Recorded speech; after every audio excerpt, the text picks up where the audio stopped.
Hello friends, ಎಲ್ಲರಿಗೂ ನಮಸ್ಕಾರಗಳು. ಸೈಗಾಚಿವ ಸೈಕಲ್ಗೆ ನಿಮ್ಮೆಲ್ಲರಿಗೂ ಸ್ವಾಗತ. ಫ್ರೆಂಡ್ಸ್, ನಾನು ನಿಮಗೆ ಇವತ್ತಿನ ಈ ಒಂದು ವಿಡಿಯೋದಲ್ಲಿ ನವರಾತ್ರಿಯ ಒಂದು ಬನ್ನಿ ಮರದ ಪೂಜೆನ ನಾವು ಯಾವ ರೀತಿ ಮುಕ್ತಾಯ ಮಾಡಬೇಕು, ಯಾವ ದಿನ ಮುಕ್ತಾಯ ಮಾಡಬೇಕು, ಹಾಗೆಯೇ ಈ ಬನ್ನಿ ಎಲೆಯನ್ನು ಯಾವ ದಿಕ್ಕಿನಲ್ಲಿ ಇಟ್ಟರೆ, ಅಂದರೆ ಯಾವ ಸ್ಥಳದಲ್ಲಿ ಇಟ್ಟರೆ ನಮಗೆ ಒಂದು ಹಣದ ಹರಿವು ಸಹ ಹೆಚ್ಚಾಗ್ತಾ ಹೋಗ್ತದೆ, ಅದ್ರ ಬಗ್ಗೆ ನಾನು ನಿಮಗೆ ಮಾಹಿತಿಯನ್ನು ಕೊಡ್ತಾ ಇದ್ದೇನೆ. ಬನ್ನಿ ತಿಳಿದುಕೊಳ್ಳೋಣಂತೆ. ಈ ಬನ್ನಿ ಪೂಜೆ ನಾವು ನವರಾತ್ರಿಯಲ್ಲಿ ಪ್ರಮುಖವಾಗಿ ಎಲ್ಲರೂ ಸಹ ಆಚರಣೆ ಮಾಡ್ತಾರೆ. ಹಾಗೆಯೇ ಉತ್ತರ ಭಾರತ ಹಾಗೆ ಉತ್ತರ ಕರ್ನಾಟಕ ಸೈಡ್ನಲ್ಲಿ ಮಾತ್ರ ತುಂಬ ವಿಜೃಂಭಣೆಯಿಂದ ಎಲ್ಲರೂ ಸಹ ಆಚರಣೆ ಮಾಡ್ತಾರೆ. ಇದು ನಾವು ಅಮ್ಮನವರ ಸಾಂಕೇತಿಕ, ಅಂದರೆ ನವದುರ್ಗಿಯವರ ಪ್ರತೀಕವಾಗಿ ಬನ್ನಿ ಮರದ ಪೂಜೆ, ಅಂದರೆ ಶಮಿ ವೃಕ್ಷದ ಪೂಜೆ ನಾವು ಆಚರಣೆ ಮಾಡುವಂಥದ್ದು.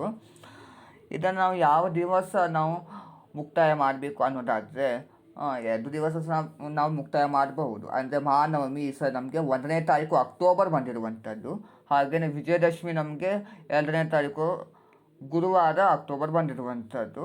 ನೀವು 2 ದಿವಸ ನೀವು ಮುಕ್ತಾಯ ಮಾಡಬಹುದು. ಕೆಲವರ ಮನೆಯಲ್ಲಿ ಮಹಾನವಮಿ ದಿವಸ ಪಿತೃಪಕ್ಷ ಆಚರಣೆ ಮಾಡಿ ನಾನ್ ವೆಜ್ ಮಾಡುವಂಥ ಒಂದು ಪದ್ಧತಿ ಇರ್ತದೆ. ಅಂಥವರು ನೀವು ಬುಧವಾರನೇ ಅದನ್ನು ಮುಕ್ತಾಯ ಮಾಡಿಕೊಳ್ಳೋದು ತುಂಬ ಒಳ್ಳೆಯದು.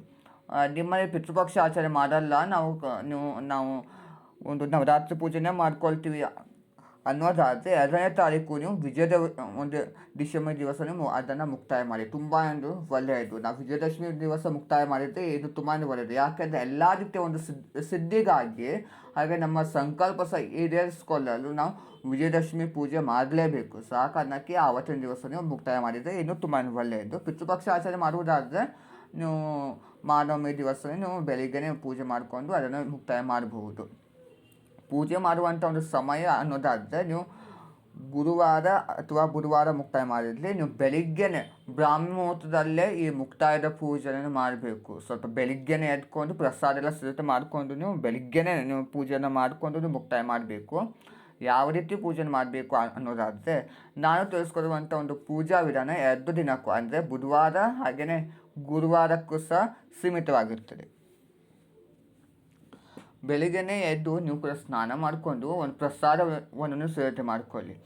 ಅಂದರೆ ಒಂದು ಸ್ವೀಟ್ ಹಾಗೆ ಖಾರ ಅಂತ ನೀವು 2 ರೀತಿಯ ಒಂದು ಪ್ರಸಾದವನ್ನು ಸಿದ್ಧತೆ ಮಾಡಿಕೊಂಡು, ಅಂದರೆ ಪಾಯಸವನ್ನು ಸಿದ್ಧತೆ ಮಾಡ್ಕೋಬೋದು, ಹೋಳಿಗೆ ಸಹ ಸಿದ್ಧತೆ ಮಾಡ್ಕೋಬೋದು. ಹಾಗೆಯೇ ಒಂದು ಚಿತ್ರಾನ್ನ ಮತ್ತು ಖಾರ ಪೊಂಗಲ್ ಆ ಥರ ನೀವು ಸಿದ್ಧತೆ ಮಾಡಿಕೊಂಡು ಎಲ್ಲದನ್ನು ಸಹ ನೀವು ಯಾವ ರೀತಿ ಪೂಜೆಗೆ ಎಲ್ಲ ನೀವು ಸಿದ್ಧತೆ ಮಾಡ್ಕೊಂಡಿರ್ತೀರ, ಹೂವು ಗೆಜ್ಜೆ ವಸ್ತ್ರ ಎಲ್ಲದನ್ನು ಸಹ ನೀವು ಸಿದ್ಧತೆ ಮಾಡಿಕೊಂಡು ಆ ಮರದ ಬಳಿಗೆ ಹೋಗಿ ಯಾವ ರೀತಿ ನೀವು ಪೂಜೆ ಮಾಡ್ಕೊಂಡಿರ್ತೀರಿ, ಪ್ರತಿದಿನ ಸಹ ಮಾಡುವಂಥ ಪೂಜೆನೇ ಆಗಿರುತ್ತದೆ. ಆದರೆ ನಾವು ವಿಶೇಷವಾಗಿ ಅಂತ ಮರಳಕ್ಕೆನ ಅರ್ಪಿಸಬೇಕು ಈ ಬನ್ನಿ ಗಿಡಕ್ಕೆ, ಅಂದರೆ ಮರಕ್ಕೆ. ನೀವು ಯಾವ ರೀತಿ ಒಂದು ಪೂಜೆ ಮಾಡಬೇಕು ಅನ್ನೋದಾದರೆ ಪೂಜೆ ಎಲ್ಲ ಸೇಮೇ ಇರ್ತದೆ. ಆದರೆ ಒಂದು ಪ್ಲೇಟ್ ಮೇಲೆ ಅಕ್ಕಿಯ ಬ್ಲೌಸ್ ಪೀಸ್ ಇರುವುದಾದರೆ ಒಂದು ಬ್ಲೌಸ್ ಪೀಸ್ ಇಲ್ಲ ಅಂದರೆ ಒಂದು ಸೀರೆಯನ್ನು ಸಹ ಇರಬಹುದು. ಸೀರೆ ಇಟ್ಟು ನೀವು ಬಾಗಿನ ಸಾಮಾನು, ಬಳೆ, ಅಷ್ಟೊಂದು ಪ್ಯಾಕೆಟು, ಒಂದು ಕಾಯಿಯನ್ನು ಸಹ ಇರಬಹುದು. ಹಾಗೆಯೇ ಒಂದು ಹೂ, ಇಷ್ಟರ ಮಟ್ಟಿಗೆ, ಹಾಗೆ ಒಂದು ಕೊಬ್ಬರಿ ಬಟ್ಲು, ಇಷ್ಟರ ಮಟ್ಟಿಗೆ ನೀವು ಒಂದು ಮದ್ದಕ್ಕೆ ನಾವು ತುಂಬಬೇಕು. ಹಾಗೆಯೇ ತಾಂಬೂಲವನ್ನು ಸಹ ನಾವು ಇರಬೇಕು. ಎಲ್ಲರಿಗೆ ದಕ್ಷಿಣೆ ಬಾಳೆಹಣ್ಣು ಇಲ್ಲಾದರೂ ಯಾವುದಾದ್ರೂ ಒಂದು ಹಣ್ಣು ಅಷ್ಟನ್ನು ಇಟ್ಟು ಆ ಬನ್ನಿಗೆ ಒಂದು ಮರಕ್ಕೆ ಅಮ್ಮನವರಿಗೆ ನಾವು ಉಡಿ ತುಂಬಬೇಕು.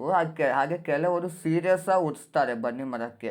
ಅವ್ರಿಗೆ ಬರುವ ಹಾಗೆಯೇ ಸೀರೆಯನ್ನು ಉಡಿಸಿ ಸರಳವಾಗಿಯೇ ಅವರು ಪೂಜೆ ಮಾಡ್ಕೊಳ್ತಾರೆ. ಆ ರೀತಿ ಬರುವುದಾದರೆ ನೀವು ಆ ರೀತಿ ಸಹ ಮಾಡ್ಕೋಬೋದು, ತುಂಬಾ ಒಳ್ಳೆಯದೇನೆ. ನೀವು ಸೀರೆ ಎಲ್ಲ ಉಡಿಸಿದ ನಂತರ ಪೂಜೆ ಎಲ್ಲ ಆಗಿದ ನಂತರ ನೀವು ಅದನ್ನು ತೆಗೆದುಕೊಂಡು ಬರಬಹುದು.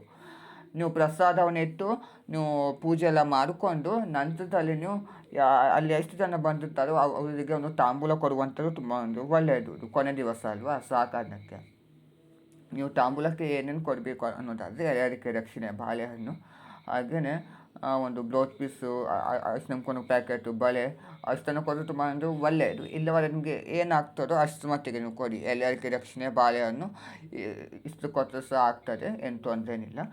ಎಷ್ಟು ಜನರಿಗೆ ಕೊಡಬೇಕು ಅಂತ ನಿಮ್ಗೆ ಅನಿಸ್ತದೋ ಅಷ್ಟು ಜನರಿಗೆ ನೀವು ಕೊಟ್ಟು ಮನೆಗೆ ಬಂದು ನೀವು ಬರುವಾಗ ಸ್ವಲ್ಪ ಮಟ್ಟಿಗೆ ಎಲೆಯನ್ನು ನೀವು ತೆಗೆದುಕೊಂಡು ಬನ್ನಿ. ಹಾಗೆಯೇ ಬಂದು ನೀವು ಮನೆಯಲ್ಲಿ ಎಲ್ಲಿ ನೀವು ಕಳಸವನ್ನು ಘಟಸ್ಥಾಪನೆ ಮಾಡಿರ್ತೀರೋ ಅಲ್ಲಿ ನೀವು ಇಟ್ಟು ನೀವು ಪೂಜೆಯನ್ನು ಮಾಡಿ, ಅದು ತುಂಬಾ ಒಳ್ಳೆಯದು. ನೀವು ಈ ಪೂಜೆ ಆಗಿದ ನಂತರ ನೀವು ಎಲೆಯನ್ನು ತೆಗೆದುಕೊಂಡು ನೀವು ಕಳಸದ ಮೇಲೆ ಇಟ್ಟು ಪೂಜೆ ಮಾಡಿರ್ತಿಲ್ವಾ, ರಾತ್ರಿ ಸಮಯದಲ್ಲಿ ನಾವು ಬೇರೆಯವರಿಗೆ ಸಹ ನಾವು ವಿನಿಮಯ ಮಾಡಬೇಕು. ಅದು ವಿನಿಮಯ ಮಾಡುವಂಥದ್ದು ಬಂಗಾರ ಕೊಟ್ಟಿದಂತೆ ಸಮ. ಈ ಶಮೀಪತ್ರೆ ನಾವು ಬಂಗಾರಕ್ಕೆ ಹೋಲಿಸ್ತೇವೆ. ಸೊ ಆ ಕಾರಣಕ್ಕೆ ಬಂಗಾರ ಕೊಟ್ಟಿದಂತೆ ನಮಗೆ ಫಲ ಸಿಗ್ತದೆ ಈ ಶಮೀಪತ್ರೆ ಕೊಡುವುದರಿಂದ. ಸೊ ಎಲ್ಲರಿಗೂ ಸಹ ನಾವು ವಿನಿಮಯ ಮಾಡಬೇಕು. ದೊಡ್ಡವರಿಗೆ ಅಂತಲೇ ಅಲ್ಲ, ಪುಟ್ಟವರಿಗೆ ಸಹ ನಾವು ಅದನ್ನು ವಿನಿಮಯ ಮಾಡಿದರೆ ಇನ್ನು ತುಂಬಾ ಒಳ್ಳೆಯದು. ಸೊ ಆ ಕಾರಣಕ್ಕೆ ಎಲ್ಲರಿಗೂ ಸಹ ನಾವು ವಿನಿಮಯ ಮಾಡಿಕೊಂಡು ನಂತರ ಕಳಸದ ಮೇಲೆ ಇಟ್ಟಿರುವಂಥ ಒಂದು ಬನ್ನಿ ಪತ್ರೆನ ಒಂದು ಹಳದಿ ಅಥವಾ ಕೆಂಪು ವಸ್ತ್ರದಲ್ಲಿ ಅದನ್ನು ಕಟ್ಟಿ ನಿಮ್ಮ ಒಂದು ಲಾಕರ್ನಲ್ಲಿ ಅದನ್ನು ಇಟ್ಟುಬಿಡಿ. ಅಂದರೆ ಎಲ್ಲಿ ನೀವು ಒಂದು ಬೆಲೆ ಬಾಳುವಂಥ ಒಂದು ಬಂಗಾರ, ಬೆಳ್ಳಿ, ಹಾಗೆ ನೀವು ದುಡ್ಡನ್ನು ಇಡ್ತೀರಿ ಅಲ್ಲಿ ನೀವು ಇಡಿ. ಅದು ಒಣಗಿದ್ರೂ ಸಹ ಪರವಾಗಿಲ್ಲ. ಬಿಲ್ಪತ್ರೆ, ತುಳಸಿ ಪತ್ರೆ, ಹಾಗೆಯೇ ಈ ಶಮೀಪತ್ರೆ ಶಕ್ತಿ ತುಂಬಾ ಇರ್ತದೆ. ಅದು ಒಣಗಿದ್ರೂ ಸಹ ಅದು ಶಕ್ತಿ ಕಮ್ಮಿ ಆಗಲ್ಲ. ಸೊ ಆ ಕಾರಣಕ್ಕೆ ನೀವು ಅದು ಒಣಗಿದ್ರೂ ಸಹ ಪರವಾಗಿಲ್ಲ, ನಿಮ್ಮ ಲಾಕರ್ನಲ್ಲೇ ಇಟ್ಟು ನೀವು ಪ್ರತಿನಿತ್ಯನೇ ಇಡಿ, ಹಾಗೆ ನಮಸ್ಕಾರ ಮಾಡ್ಕೊಳ್ಳಿ. ಅದು ತುಂಬ ಒಳ್ಳೆಯದು. ಆ ಥರ ನೀವು ಇಡ್ತಾ ಬರೋದ್ರಿಂದ ನಿಮ್ಮ ಒಂದು ಹಣದ ಹರಿವು ಸಹ ಹೆಚ್ಚಾಗ್ತಾ ಹೋಗ್ತದೆ. ಅಂದರೆ ಹಣ ದಿನದಿನವೂ ಸಹ ನಿಮಗೆ ಹಣ ಬರ್ತದೆ ಅಂತ ಹೇಳಲು ಆಗಲ್ಲ. ಅಂದರೆ ಯಾವುದಾದ್ರೂ ಒಂದು ರೀತಿಯಲ್ಲಿ ನಿಮಗೆ ಒಳ್ಳೆಯದಾಗ್ತಾ ಹೋಗ್ತದೆ. ಆ ಥರ ನೀವು ಈ ಒಂದು ನಿಯಮವನ್ನು ಪಾಲನೆ ಮಾಡಬೇಕು. ನೀವು ಬನ್ನಿ ಮರದ ಪೂಜೆ ಮಾಡಿಲ್ಲ, ಹಾಗೆ ಮನೆಯಲ್ಲಿ ಸಹ ಪಾಟ್ ಇಟ್ಟು ನೀವು ಪೂಜೆ ಮಾಡಿಲ್ಲ ಅನ್ನೋದಾದರೆ ಪರವಾಗಿಲ್ಲ. ನೀವು ದೇವಸ್ಥಾನಕ್ಕೆ ಹೋಗಿ ಅಲ್ಲಿಂದ ನೀವು ದೇವಸ್ಥಾನದಲ್ಲಿ ಏನು ಮಾಡ್ತಾರೆ ಅನ್ನೋದಾದರೆ ಅಮ್ಮನವರ ಒಂದು ಉತ್ಸವ ಮೂರ್ತಿಯನ್ನು ತೆಗೆದುಕೊಂಡು ಹೋಗಿ ಬನ್ನಿ ಮರದ ಕಡೆಗೆ ಇಟ್ಟು ಬನ್ನಿ ಮರದ ಸ್ವಲ್ಪ ಕರ್ಕೊಂಡು ಬಂದು ಅಂದರೆ ದೇವಸ್ಥಾನಕ್ಕೆ ತೆಗೆದುಕೊಂಡು ಬಂದು ಮುಖ್ಯ ದೇವರ ಬಳಿ ಇಟ್ಟು ಅಲ್ಲಿ ಪೂಜೆ ಮಾಡಿಕೊಂಡು ಭಕ್ತರಿಗೆ ಹಂಚ್ತಾ ಇರ್ತಾರೆ. ಸೊ ಆ ಪತ್ರವನ್ನು ನೀವು ತೆಗೆದುಕೊಂಡು ಬಂದು ದೇವರ ಮೇಲೆ ಇಟ್ಟು ಹಾಗೆಯೇ ಬೇರೆಯವರು ಸಹ ನೀವು ವಿನಿಮಯ ಮಾಡಿಕೊಂಡು ನೀವು ನಿಮ್ಮ ಲಾಕರ್ನಲ್ಲಿ ಇಡಬಹುದು. ಈ ಥರ ಸಹ ನೀವು ಒಂದು ನಿಯಮಗಳನ್ನು ಪಾಲನೆ ಮಾಡಬಹುದು. ನೋಡಿದ್ರೆ ಫ್ರೆಂಡ್ಸ್, ಇವತ್ತಿನ ಈ ಒಂದು ವಿಡಿಯೋದಲ್ಲಿ ನಾನು ನಿಮಗೆ ಬನ್ನಿ ಮರದ ಪೂಜೆನ ಯಾವ ರೀತಿ ಮುಕ್ತಾಯ ಮಾಡಬೇಕು, ಅದನ್ನೇ ಯಾವ ದಿನ ಮುಕ್ತಾಯ ಮಾಡಬೇಕು, ಮತ್ತು ಎಲ್ಲಿ ಯಾವ ಸ್ಥಳದಲ್ಲಿ ಆ ಪತ್ರನ ನಾವು ಇರಬೇಕಂತ ಸಹ ಸಂಪೂರ್ಣವಾದ ಮಾಹಿತಿಯನ್ನು ಕೊಟ್ಟಿದ್ದೀನಿ. ಎಲ್ಲರಿಗೂ ಇಷ್ಟವಾಗಿದೆ ನಾನು ಭಾವಿಸಿದ್ದೇನೆ. ಇಷ್ಟವಾದಲ್ಲಿ ಲೈಕ್ ಮಾಡಿ, ಶೇರ್ ಮಾಡಿ, ಕಮೆಂಟ್ ಮಾಡಿ, ಹಾಗೆಯೇ ಒಂದು ಸಬ್ಸ್ಕ್ರೈಬ್ ಮಾಡ್ಕೊಳ್ಳಿ. Thank you.